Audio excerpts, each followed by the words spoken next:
du Qatar peut-il tout acheter? Eh oui, c'est la question à laquelle vous avez répondu. Et pour une fois, vous êtes d'accord à la fois sur tous les réseaux sociaux que sont X, Instagram et Facebook, à la fois dans la réponse, c'est-à-dire oui, majoritairement, et puis aussi au niveau des pourcentages, puisque vous êtes 67% à penser que oui sur X, 63% sur Insta et 60% à penser que oui sur Facebook. Alors, sans attendre, on va demander son avis à notre invité. Il s'agit du professeur Steinberg, le directeur de NGO Monitor. Il est au micro de Lise Benkemoun. Je suis ravie de recevoir le professeur Steinberg de NGO Monitor. Professeur Steinberg, hello, thank you so much for being with us today. Bonjour, merci beaucoup d'être avec nous aujourd'hui. Je suis ravi d'être avec vous. Alors, le Qatar peut-il acheter presque tout? Il semblerait que oui.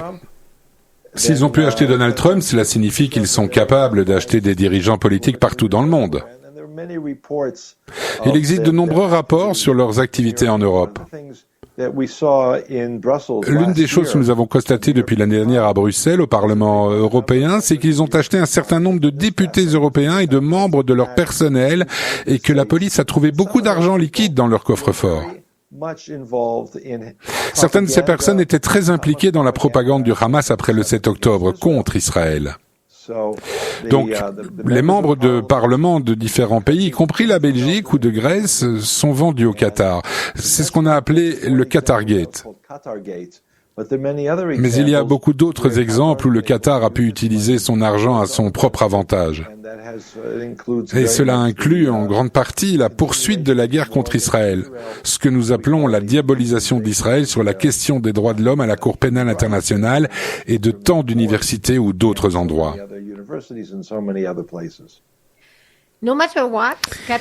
Quoi qu'il en soit, le Qatar reste un médiateur dans le conflit régional et les négociations et joue à la fois le rôle d'incendiaire et de pompier. Pourquoi cela, professeur?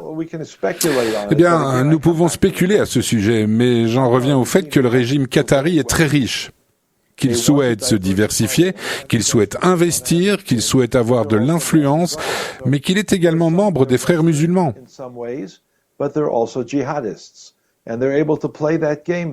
Il est donc à la fois occidental à certains égards, mais il est également djihadiste et il est capable de très bien jouer ce jeu. Je pense qu'ils ont démontré que cette politique est très efficace. En fait, je pense qu'à bien des égards, le Qatar ne sont pas les Émirats arabes unis, ils ne sont pas opposés aux frères musulmans. Et maintenant, nous voyons les Saoudiens utiliser leur argent en Occident pour acheter de l'influence, du respect, du prestige. Ce qui différencie le Qatar, c'est ses connexions avec les frères musulmans et le fait que le pays entretient également de très bonnes relations avec l'Iran. C'est le Qatar qui, au début, a déclaré qu'il allait servir de médiateur entre les États-Unis et l'Iran sur la question des armes nucléaires.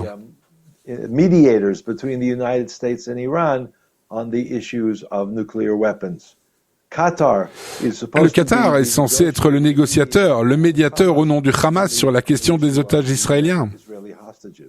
Et donc tout le monde, y compris les Israéliens, va au Qatar et s'incline devant lui.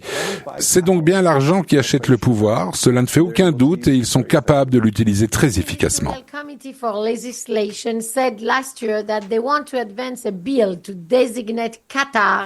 As a terror supporting state, and we know, and NGO has also worked on that Qatar was supporting a lot in terms of money, terrorist organization. Do you think that this would change anything to have this vote in the Knesset? Donc, le comité ministériel israélien pour la législation a mis un projet de loi pour désigner le Qatar comme État soutenant le terrorisme. Et votre organisation a maintes fois parlé de ses financements terroristes. Est-ce que ça va changer quelque chose, ce vote à la Knesset, professeur Steinberg? Je ne pense pas qu'une loi israélienne à la Knesset changera le comportement du Qatar. Elle est davantage destinée à l'opinion intérieure israélienne, mais je pense qu'il est très important pour le monde occidental, pour les États-Unis, pour l'Europe, de comprendre que le Qatar, les dirigeants du Qatar, avec tout le faste et la richesse dont ils disposent, comme nous l'avons vu lorsque Trump s'y est rendu et qu'ils lui ont offert un avion d'une valeur de 400 millions de dollars environ, que le Qatar et les frères musulmans, c'est pareil. Les frères musulmans sont des djihadistes. Le Hamas, c'est aussi les frères musulmans. Les forces, les terroristes qui tentent de renverser le gouvernement égyptien, ce sont les frères musulmans. Il est donc très important, bien plus important qu'en Israël, que les Européens et les Américains comprennent que le Qatar, avec tout cet argent qu'il dépense pour acheter Al Jazeera, acheter l'attention des médias, les universités auxquelles il donne des milliards de dollars, de livres et d'euros, que tout ça a en réalité, c'est une opération d'influence des frères musulmans et que c'est extrêmement dangereux. Finishing about Qatar. Iron money, you talk about Iran. Est-il plus difficile pour eux d'investir de l'argent dans des groupes terroristes comme le Hamas, le Hezbollah, les Houthis, avec la nouvelle réalité au Moyen-Orient? With the new Middle East reality. Cela peut être un peu plus difficile, mais il existe certainement des moyens de contourner chaque restriction, qu'il s'agisse de l'interdiction des vols à destination de Beyrouth, transportant des espèces ou de diverses autres mesures. Il y a aussi des moyens de contourner ces restrictions. Donc oui, c'est probablement plus difficile, mais ce n'est probablement pas un obstacle insurmontable. Mais le Hamas supplie l'Iran de lui fournir davantage d'argent. Peuvent-ils le faire passer quelque part? C'est une bonne question. Que ferait-il de cet argent liquide? Jusqu'à présent, ils ont pu agir et acheter toutes sortes de choses par l'intermédiaire des Nations Unies, de l'UNRWA et de toutes ces organisations. Il y a quelques jours, Israël a mis en place un nouveau cadre totalement indépendant pour la distribution de nourriture à Gaza. Et quelques 800 000 repas ont déjà été distribués, des fruits, du riz et d'autres denrées de base qu'ils peuvent utiliser. 800 000 en 2 jours. C'est très impressionnant. Et cela, alors que les Nations Unies crient à la famine. Et malheureusement que de nombreux politiciens européens ne font que répéter comme des perroquets la même chose. Mais il est désormais plus difficile pour le Hamas d'utiliser son argent car il ne peut pas le donner à ses amis pour acheter de la nourriture et ainsi contrôler la population. Combien de temps cela va durer et dans quelle mesure ils vont pouvoir le faire, ce n'est pas clair. Mais je pense que c'est un changement majeur. C'est plus difficile pour le Hamas de contrôler la population. Ils trouveront sans doute des moyens de contourner cela. Cette même semaine, les forces de sécurité israéliennes ont saisi 2 millions de dollars de fonds destinés au terrorisme en Judée-Samarie, une autre région où l'Iran et même la Turquie investissent dans le terrorisme. 2 millions, c'est une somme importante, considérable, ou pas tant que ça par rapport à ce que vous savez du financement du terrorisme en Judée-Samarie? Nous ne savons pas combien d'argent les groupes terroristes ont stocké à leur disposition en Cisjordanie. C'est peut-être beaucoup plus que cela, ou c'est peut-être beaucoup d'argent, c'est très difficile à dire. Mais cela fait partie du processus de démantèlement des réseaux terroristes. Lorsque l'Occident, mené par les États-Unis, a démantelé le réseau de l'État islamique, il a également, en plus de la pression militaire, coupé toutes ses sources de financement en Syrie, en Irak et ailleurs. Et maintenant, la pression sur le Hamas, qui n'a plus accès à des fonds ni à Gaza, ni en Judée-Samarie, ou comme l'Occident aime l'appeler, en Cisjordanie, ils ne savent même pas ce que cela signifie. Ils l'appellent simplement ainsi. Ou alors, ils ne connaissent pas l'histoire non plus. Mais oui, cela peut représenter une somme importante. Le plus important, c'est qu'Israël s'efforce d'empêcher l'arrivée de nouveaux fonds et de les bloquer, et nous verrons dans quelle mesure cette opération pourra aboutir. And we'll see how well that operation is able to proceed.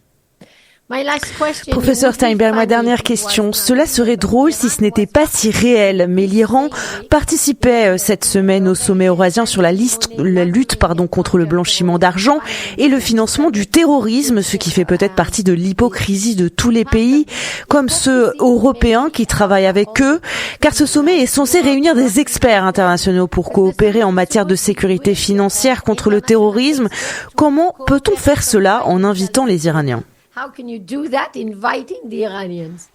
De la même manière que les Iraniens deviennent présidents de comité des Nations Unies sur l'égalité des femmes ou les droits des femmes. Il y a tant d'autres exemples différents. C'est l'un des problèmes fondamentaux des institutions internationales. Ils ont également infiltré des groupes comme Amnesty International, des groupes comme Human Rights Watch. Ceux-ci sont contrôlés par des islamistes, des Palestiniens, des djihadistes, et nous les voyons dans le Human Rights Watch. Il y a quelqu'un qui s'appelle Omar Shakir. C'est un citoyen américain, mais il fait essentiellement partie de ce réseau djihadiste. Il parle très bien anglais, il a fait des études universitaires, il est avocat, mais il fait partie du réseau de propagande djihadiste. Il en va de même pour Amnesty International et toutes les autres organisations qui fonctionnent, certaines d'entre elles à Bruxelles, comme Hind Rajab, qui mènent des actions juridiques contre les Israéliens. Toutes ces institutions ont donc été détournées. Ils disent que tout le monde peut adhérer. Alors l'Iran adhère, le Qatar adhère, l'Arabie Saoudite adhère, ils adhèrent tous. Puis ils exploitent leur présence dans ces organisations. Et c'est ainsi que fonctionne l'ONU et tout ce qui l'entoure. Ils ont un groupe cohérent, ils ont l'Organisation de la coopération islamique qui compte plus de 55 membres, l'Indonésie, la Malaisie, l'Afrique et bien sûr l'Iran, le Qatar, l'Égypte, le Koweït, l'Algérie et tous les autres.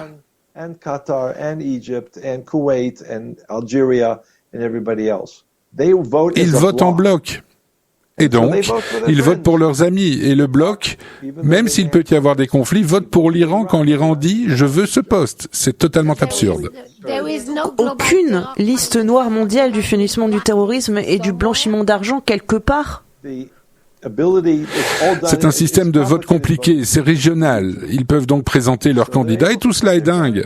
À moins que les gouvernements aient la force morale de dire « nous ne finançons plus cela, nous ne participerons plus à cela parce que c'est fou, c'est absurde ». Cela continuera à fonctionner de cette manière et je ne vois pas les 27 pays de l'Union européenne, plus la Norvège, la Suisse et d'autres dire qu'ils ne vont plus faire cela, même s'ils devraient certainement le faire. L'argent des contribuables est dépensé et ensuite vous avez des pays comme l'Iran qui gèrent ces programmes absurdes. On dit en anglais que c'est le renard qui garde le poulailler.